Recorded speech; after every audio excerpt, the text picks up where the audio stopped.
Hi you guys, welcome back to my channel. So in today's video I'm going to be showing you how to get those Korean lips.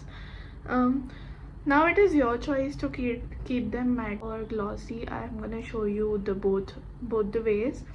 First, I want you to moisturize your lips really nicely, okay? Like just apply Vaseline or any lip balm like 30-40 minutes prior than when you actually have to use makeup to do your things. I applied Vaseline and I just wiped it out, and these are my bare lips. You guys, I just sneezed and look at this. Shit, wait.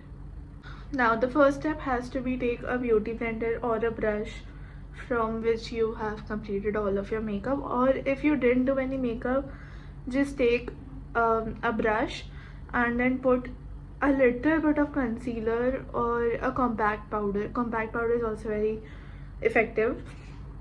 Whatever you have at that moment, just put it and then just dab your lips with it. I didn't take any extra product. This is all the product that is left. So now that your lips are looking a little pale, perfect. Next, I want you to take a lip or cheek tint, whatever you have. I'm gonna be using this Etude Dear Darling water tint. It looks like this, and this is in the shade Strawberry 8. Yeah, and actually, fun fact, this is actually made in Korea, which is like so apt. So now what you need to do is you have to apply the lip or the cheek tint only in the middle first, okay?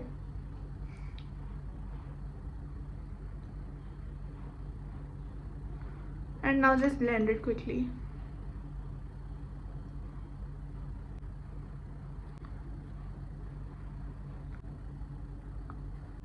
This is a Korean lips, literally.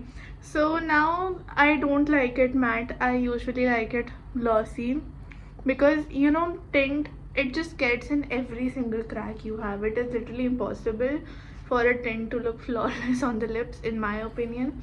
So what I do is I usually go with a gloss over. If you want to leave it matte, I get it, like it still looks super beautiful. So the gloss that I'm going to be using is this Sugar Pop High Shine Lip Gloss.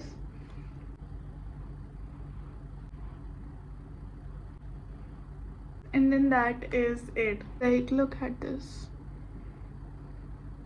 I love it so much. Like, oh my god, I literally feel like I'm in a K-drama. This is the final look, and I hope you guys liked it, and if you did, please give it a big thumbs up. Also comment on what you'd wish to see from me next, and hit the subscribe button down below. I'd be really happy if you come along with my YouTube journey, and I'll see you in the next one. So till then, take care, bye.